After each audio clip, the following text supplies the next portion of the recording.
चलिए दोस्तों, अब हम बात करते हैं एल्काइलेशन ऑफ इनोलेट आयन। अब हम क्या बात कर रहे हैं? अब हम बात कर रहे हैं alkylation of enolate ion. Alkylation of enolate ion, यानी हम एल्काइलेशन की बात करेंगे। एल्काइलेशन का मतलब क्या हो गया कि कोई भी इलेक्ट्रोफाइल जो होता है वो हमारे पास एल्काइल ग्रुप होगा। जैसे फॉर एग्जांपल इलेक्ट्रोफाइल यहाँ पे कौन कौन हो सकता है? RX हो सकता है, यानी RX होता है तो इलेक्ट्रोफाइल ये R पॉजिटिव और ये नेगेटिव। इसी तरीके से इमीनियम आयन हो जाए, इमीनियम आयन जो होता है N पॉजिटिव और यहाँ Me और Me, iminium ion, iminium ion ये भी इलेक्ट्रोफाइल हो सकता है। या फिर हमारे पास इलेक्ट्रोफाइल कोई भी कार्बोनिल कंपाउंड भी हो सकता है, यानी ये पॉजिटिव और ये नेगेटिव। तो इलेक्ट्रोफाइल हमारे पास कोई भी हो सकता है, या फिर हमारे पास एसाइड ग्रुप। इन सब में हम एल्काइलेशन की बात करेंगे, यानी इलेक्ट्रोफाइल की तरह ये कर सकते हैं हमारे पास। अब हमारे पास क्या है, हम इनोलेट आयन जो हम फॉर्मेशन करते हैं उससे हमें पढ़ना है क्या? एल्काइलेशन। तो देखिए सबसे पहले तो हम देखते हैं इनोलेट आयन लेते हैं, कोई भी इनोलेट आयन और एल्डिहाइड कीटोन का बना लेते हैं। फिर एस्टर की हम बात करेंगे, एनाहाइड्राइड की बात करेंगे, सबके एल्काइलेशन की हम बात करेंगे और किस प्रकार एल्काइलेशन होता है ये हम बात करेंगे। देखिए हम जानते हैं कि यहाँ पर अगर मैं ले लूँ सपोज CH2H और यहाँ पर मैंने कोई बेस डाल दिया, जैसे NaOH डाल दिया। तो जैसे मैं NaOH डालूंगा, NaOH बेस डालूंगा तो यहाँ पर क्या होगा, ये H लेगा और यहाँ से क्या बना देगा, ये इनोलेट बना देगा, यानी हमारे पास ये इनोलेट आयन बना देगा। ठीक है, तो जैसे ये इनोलेट आयन बना, यहाँ पर फर्स्ट स्टेप ये हो गया। सेकंड स्टेप अगर ये दे दे, यहाँ पर दे दे CH3Br अगर दे दे, तो देखिए CH3Br दे दे तो ये यहाँ पर क्या होगा, अब इस CH3Br की दो पॉसिबिलिटी है। देखिए इसकी अगर मैं रेजोनेटिंग स्ट्रक्चर बनाऊंगा तो कुछ इस तरीके से बनेगी, यानी यहाँ पर आ जाएगा और ये नेगेटिव चार्ज कार्बन पे आ जाएगा और ये डबल बॉन्ड ऑक्सीजन और यहाँ नेगेटिव चार्ज आ गया कार्बन पे। ठीक है, और जब मैं इन दोनों का रेजोनेंस हाइब्रिड बनाऊंगा तो कुछ इस तरीके से बन जाएगा, यानी ऑक्सीजन और यहाँ पर ऑक्सीजन पे ऑक्सीजन और ये बॉन्ड जो होता है कुछ इस तरीके से, यानी यहाँ नेगेटिव और यहाँ नेगेटिव। ठीक है, ये क्या बन गया इसका? रेजोनेंस हाइब्रिड बन गया। ये क्या बन गया? रेजोनेंस हाइब्रिड बन गया। तो अब हमारे पास प्रॉब्लम क्या आती है, जब हम एल्काइलेशन करवाते हैं तो एल्काइलेशन यहाँ पर ऑक्सीजन से होगा कि यहाँ पे कार्बन पे होगा, ये हमारे पास प्रॉब्लम आती है यहाँ पर। किसमें? जब हम इनोलेट फॉर्मेशन कर लेते हैं और इनोलेट फॉर्मेशन करने के बाद अगर हमें एल्काइलेशन का स्टेप दिया होता है तो हमारे पास प्रॉब्लम आएगी कि एल्काइलेशन हमारे पास कार्बन से करवाएं या एल्काइलेशन हम ऑक्सीजन पे करवाएं। यानी ये जो इलेक्ट्रोफाइल है वो हम ऑक्सीजन पे जोड़ें, यानी हमारे पास क्या है, कोई भी इलेक्ट्रोफाइल आएगा तो ऑक्सीजन इलेक्ट्रोफाइल यहाँ जोड़ें या फिर हम क्या जोड़ें, यहाँ पर कार्बन पर जोड़ें। ये हमारे पास प्रॉब्लम आती है, यानी कौन सा स्टेप हम चुनेंगे। अगर ये स्टेप मान लो फर्स्ट है, ये सेकंड है, तो फर्स्ट और सेकंड में से कौन सा स्टेप जो होता है वो प्रीफर होगा, ये हमें देखना है। तो देखिए जब भी हम एल्काइलेशन करवाते हैं तो हमें देखना पड़ता है क्या, सॉफ्ट एंड हार्ड इंटरेक्शन देखनी पड़ती है। और वैसे अगर सॉफ्ट हार्ड नहीं देखें तो हम जनरल भी समझ सकते हैं। जनरल कैसे? जनरल में आपको बताता हूँ कि किस प्रकार से हम जनरल एक वे देख सकते हैं कि इन दोनों में से रेजोनेंस जो स्ट्रक्चर रेजोनेटिक बनाई है हमने, इन दोनों रेजोनेटिक स्ट्रक्चर में से कौन सी ज्यादा स्टेबल होगी वो हम बात करेंगे। ठीक है, तो जो ज्यादा स्टेबल होगी मतलब एल्काइलेशन फिर उसी साइड से होगा, यानी जो कम स्टेबल होगी उस साइड से, सॉरी जो कम स्टेबल होगा वहां से एल्काइलेशन हो जाएगा और जो ज्यादा स्टेबल होगी वहां नहीं होगा। देखिए किस प्रकार से हम अभी देख लेते हैं एग्जांपल। देखिए हमने ये देखा कि यहाँ ऑक्सीजन पे नेगेटिव है और दूसरा इसी का रेजोनेटिक स्ट्रक्चर अगर हम बनाए तो यहाँ पर ये डबल बॉन्ड ऑक्सीजन, यहाँ कार्बन पे नेगेटिव। तो देखिए इन दोनों की अगर बात करूं तो ये मोर स्टेबल है, ये मोर स्टेबल रेजोनेटिंग स्ट्रक्चर है और ये लेस स्टेबल रेजोनेटिंग स्ट्रक्चर है, लेस स्टेबल रेजोनेटिंग स्ट्रक्चर। इसका मतलब क्या हो गया लेस स्टेबल क्यों आई है? क्योंकि यहाँ कार्बन पे नेगेटिव चार्ज है और यहाँ क्या है, ऑक्सीजन पे नेगेटिव चार्ज है। भाई अगर मान लो कि वो गरीब व्यक्ति है, उस पे कर्जदार होते हैं, तो वो तो क्या होगा, स्टेबिलिटी उसकी तो कम ही होगी।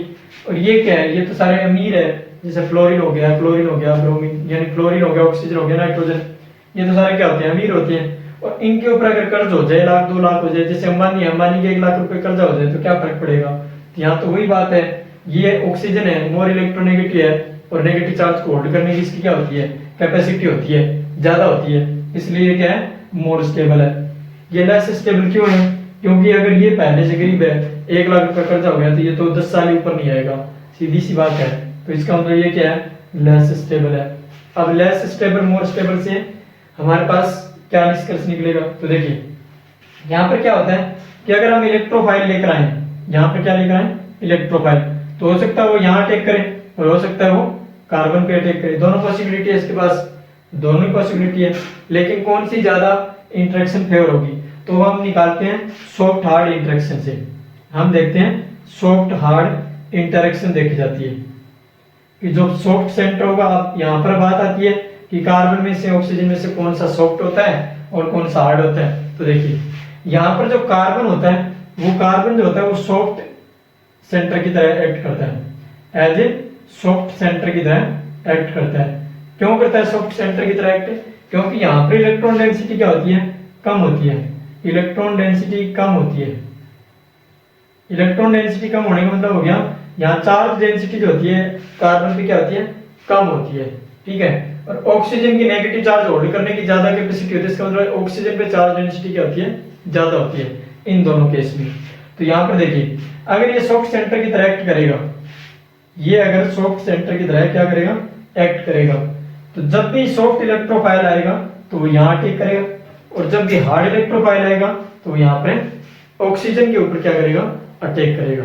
यानी यहाँ पे क्या होगा, सॉफ्ट सॉफ्ट इंटरेक्शन होगी वो ज्यादा फेवरेबल होगी, और हार्ड हार्ड इंटरेक्शन होगी वो ज्यादा फेवरेबल होगी, ठीक है। सॉफ्ट हार्ड अगर इंटरेक्शन हुई तो वो क्या होगी, रिएक्शन फेवरेबल नहीं होगी, सॉफ्ट हार्ड की इंटरेक्शन की रिएक्शन जो होती है फेवरेबल नहीं होगी।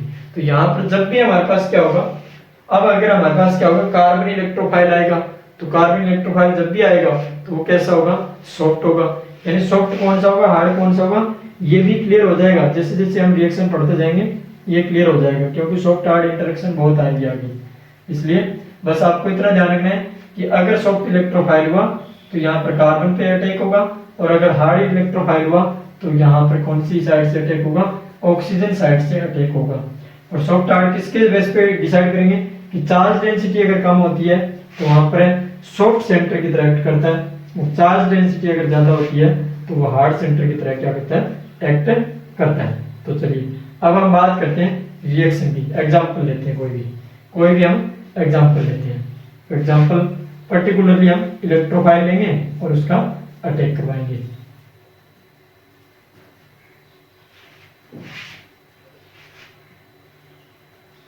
तो देखिए अगर हमारे पास क्या है, कोई भी एल्डिहाइड ले लें या कीटोन ले लें, और हम क्या करवा दें, यहाँ पर बेस डाल दें, बेस, और यहाँ पर पहला स्टेप बेस और दूसरा स्टेप हमें बोल दे CH3Br। तो देखिए जब भी बेस होगा तो प्रोटोनेशन होगा, प्रोटोनेशन होगी क्या बन जाएगा, इनोलेट बन जाएगा, डीप्रोटोनेशन होगा, सॉरी डीप्रोटोनेशन होगा, और डीप्रोटोनेशन होकर क्या बन जाएगा, इनोलेट बन जाएगा। और जैसे इनोलेट बना तो यहाँ पर ये O नेगेटिव यहाँ आएगा, और ये क्या करेगा, यहाँ से इसको बाहर निकाल देगा, और बाहर निकालते क्या बन जाएगा, हमारे पास एल्काइलेशन हो जाएगा।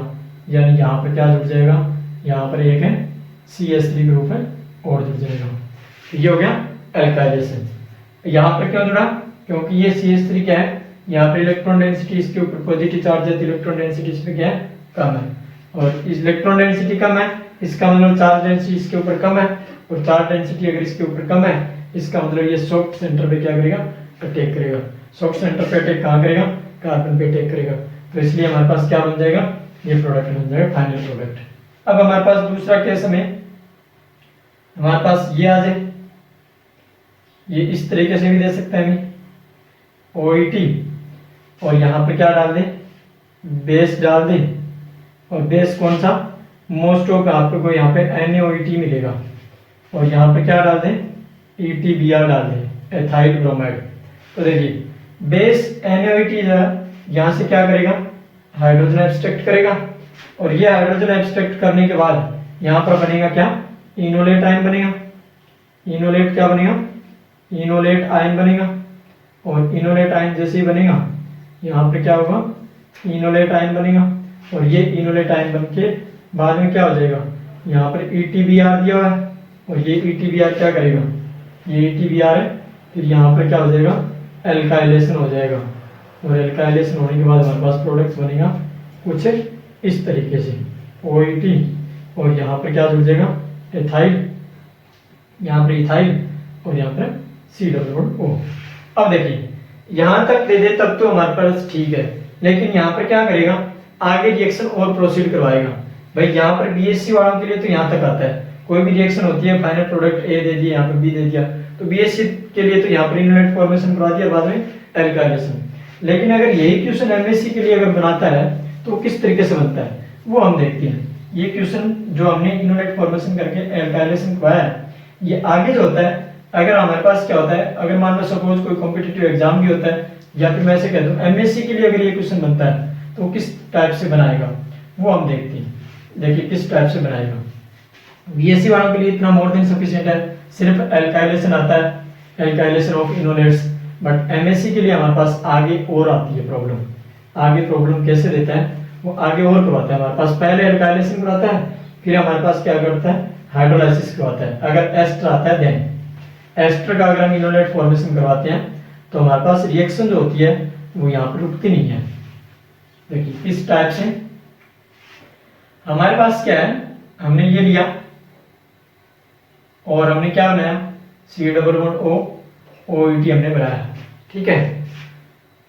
यहाँ पर हमें NaOH दे दिया, NaOH और ETBr, ये मैंने करके बता दिया। यहाँ पर एथाइल जोड़ दूं, मैं डायरेक्ट प्रोडक्ट बना रहा हूँ यहाँ पे, तो हमारे पास प्रोडक्ट बन गया ये, यानी हमारे पास है ऑक्सीजन और OET, और यहाँ पर इथाइल ग्रुप लग गया, ठीक है। अब हमारे पास क्या है, अगर इसमें आगे क्या डाल दें, NaOH डाल दें, ठीक है, आगे क्या डाल दें, NaOH। तो NaOH क्या करता है, NaOH जो होता है एस्टर का क्या कर देगा, हाइड्रोलाइसिस कर देगा। NaOH का काम होता है एस्टर का हाइड्रोलाइसिस। पीछे हमने जो लेक्चर पढ़ा है उसमें पढ़ा है NaOH एस्टर का क्या काम करने का करता है, हाइड्रोलाइसिस करने का काम करता है। तो जैसे ही हाइड्रोलाइसिस करेगा तो यहाँ पर क्या बन जाएगा, यहाँ पर बन जाएगा ऑक्सीजन, और यहाँ पर क्या आ जाएगा, OH आ जाएगा, ठीक है, क्लियर। और यहाँ पर क्या जुड़ जाएगा, ETI। अब देखिए ये जो हमारे पास स्ट्रक्चर बनी है वो बनी है बीटा कीटो एसिड बनाएंगे। अब बीटा कीटो एसिड जो बना है, क्योंकि यहाँ पर बेसिक मीडियम है तो ये H भी नहीं रहेगा इसके पास, ये H नहीं रहेगा तो यहाँ पर क्या बन जाएगा, ये हमारे पास कुछ इस टाइप से स्ट्रक्चर बन जाएगी। और ये स्ट्रक्चर मोर स्टेबल है, क्योंकि आप जानते हैं मैंने बता भी दिया पीछे कि ये इक्विवेलेंट हाइड्रोजन स्ट्रक्चर बनेगी, तो this is the more stable, इससे ये क्या है, ज्यादा स्टेबल है। अब हमारे पास देखिए, अब हमें आगे क्या देगा, आगे स्टेप देगा HCl देन हीट दे दे, HCl देन हीट। तो यहाँ पर HCl अगर हीट दे दे तो HCl का काम होता है यहाँ पर प्रोटोनेशन करने का काम होता है।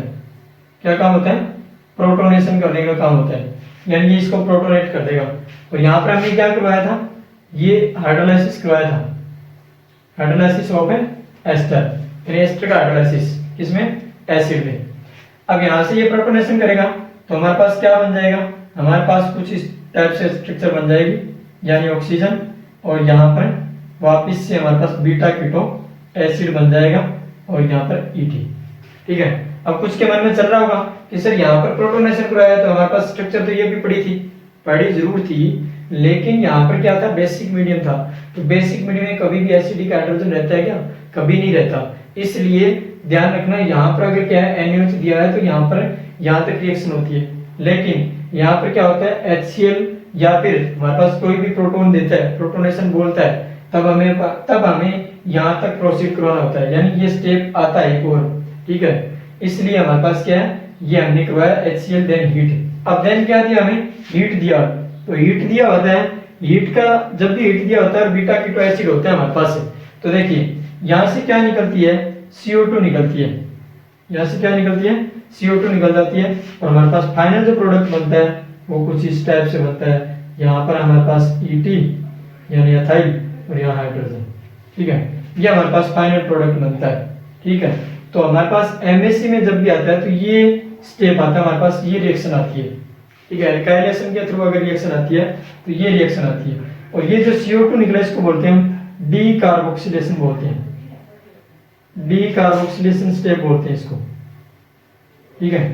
तो अब हमारे पास क्या है, हमें जो रिएक्शन हमने एल्काइलेशन पढ़ा है तो वो कैसे पढ़ा है, ये पहले हमने इनोलेट फॉर्मेशन किया, उसका एल्काइलेशन करवा दिया, एल्काइलेशन करवा के हमने फिर बेस डाला, और बेस डालने के बाद हमने क्या करवा दिया, एस्टर अगर हमारे पास है तो हाइड्रोलाइसिस करवा दिया, और एस्टर का हाइड्रोलाइसिस करवाने के बाद हमारे पास हमें क्या देगा, चूंकि बेसिक मीडियम है, बेसिक मीडियम इसलिए एसिडिक हाइड्रोजन को क्या कर लेगा, एब्स्ट्रैक्ट कर लेगा, तो हमारे पास रेजोनेटिक स्ट्रक्चर बनेगी, इक्विवेलेंट रेजोनेटिक, और फिर देन हमारे पास क्या दे देगा वो प्रोटोनेशन यानी HCl हीट दे देगा, और HCl हीट देते हमारे पास क्या बन जाएगी, ये स्ट्रक्चर बन जाएगी, बीटा कीटो एसिड वापस से बन जाएगा, और जैसे ही बीटा कीटो एसिड बनता है और अगर हीट दिया होता है तो हमारे पास क्या करवाना होता है, हमें डी कार्बोक्सिलेशन हमें करवाना होता है, और डी कार्बोक्सिलेशन करवा के हमें फाइनली जो हमारे पास एल्डिहाइड कीटोन होता है वो प्रोडक्ट के रूप में प्राप्त हमें होता है। तो ये हमारे पास स्टेप है।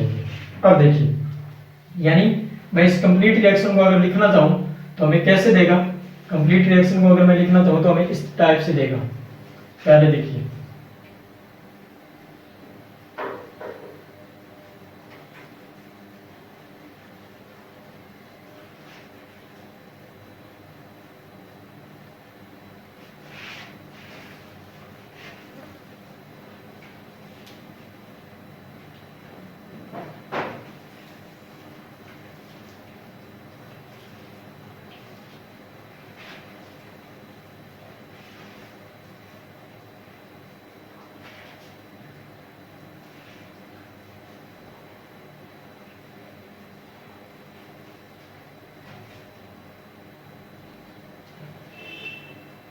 ये जो कंप्लीट रिएक्शन है वो कुछ इस तरीके से हो सकती है। देखिए, हमने ये लिखा था हमारे पास ये OET, पहला स्टेप जो हमें देगा NaOET,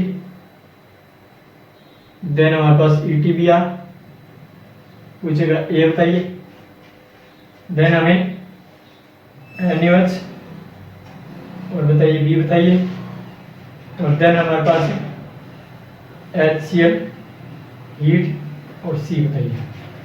ये इस तरीके से हमारे पास है कंप्लीट रिएक्शन आएगी। मैंने पूरी करके बता दिया आपको कि ABC के बताइए।